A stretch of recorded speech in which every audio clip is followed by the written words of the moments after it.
Hello friend, झणझणीत recipe चॅनलमध्ये तुमचं खूप खूप स्वागत आहे.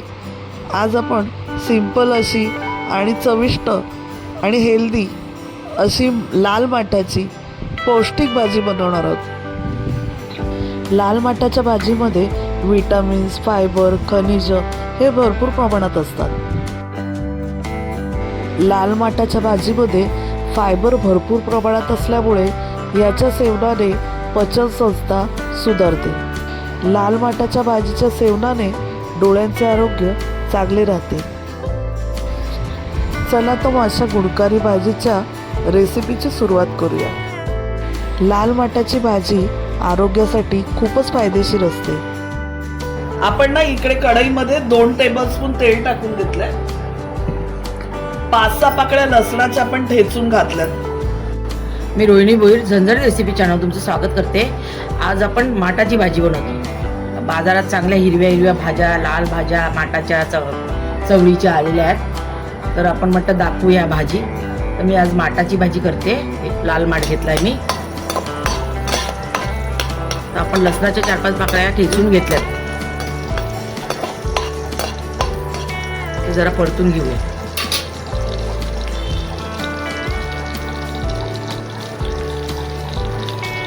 किती जोडी घेतलाय आपण माठ? एक जोडी ना? हा, एक जोडी माठ आपण साफ करून घेतलंय. 2 मिरच्या पानं टाकल्यात आपण. स्वच्छ करून घेतली आणि 2 मिरच्या आपण कापून घेतल्यात, उभ्या चिरून घेतल्यात. सर्व धुवून घेतलेलं आहे आणि धुवूनच आणलंय.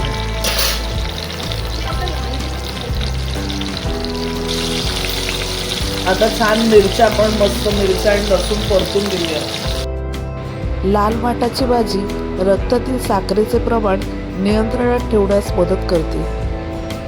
चांगला लाल होईपर्यंत परतायचं आपल्याला. असं सफेद सफेद नाही ठेवायचं. आणि मिरची पण थोडी हे होईल.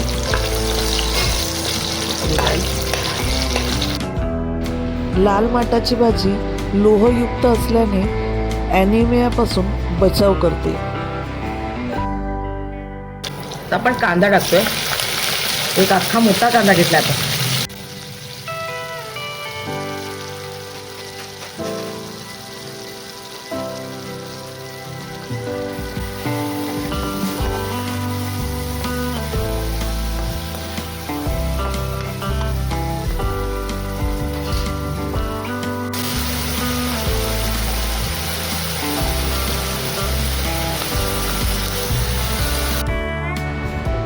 लाल माठाची भाजी शरीराला आवश्यक पोषण पुरवते.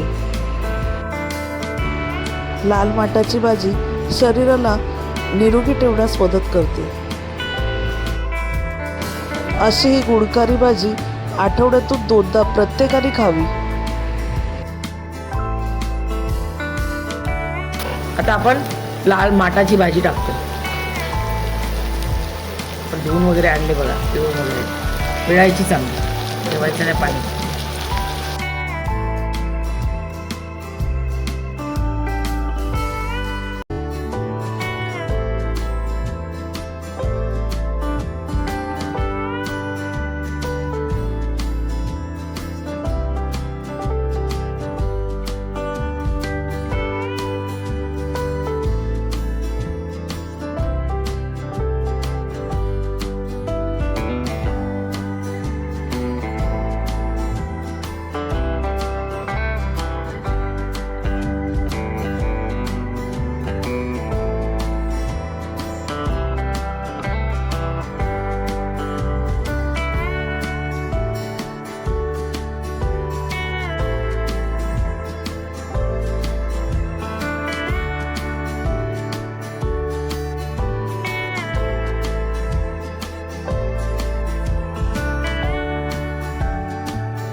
अतिशय सोपी अशी ही पौष्टिक आणि चविष्ट भाजी डब्यासाठी द्यायलाही खूप चांगला पर्याय आहे. लहान मुलांनीही ही भाजी अवश्य खावी. तुम्ही ही भाजी डाळ भाताबरोबर, खिचडी बरोबर, भाकरी बरोबर, चपाती बरोबर, पावाबरोबर सुद्धा खाऊ शकता. ओलं खिसलेलं खोबरं मी वरून टाकून घेतलं. अर्धा टीस्पून मी मीठ टाकलं. पालेभाजी असल्यामुळे तुम्ही सुद्धा मीठ सांभाळून टाका. या लाल माटाच्या भाजीचे तुम्ही कटलेट बनवू शकता, पराठा बनवू शकता आणि पराठा अतिशय चविष्ट लागतो. तर तुम्ही एकदा ती रेसिपी सुद्धा नक्की बनवून बघा. कांदा, टोमॅटो आणि मसाला टाकून सुद्धा ही भाजी अतिशय चविष्ट लागते. खोबरं टाकल्यावर सुद्धा भाजीला सुटलेलं जे पाणी आहे ते पूर्णपणे आटवून घेतलं. तसंही कुठलीही पालेभाजी शिजवायला जास्त टाइम लागत नाही. तर इथे आपली पालेभाजी झालेली आहे.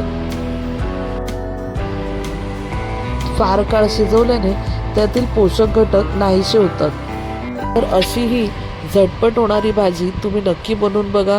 तुम्हाला ही रेसिपी कशी वाटली ते नक्की कळवा आणि चॅनलवर नवीन असेल तर सबस्क्राईब करा. धन्यवाद.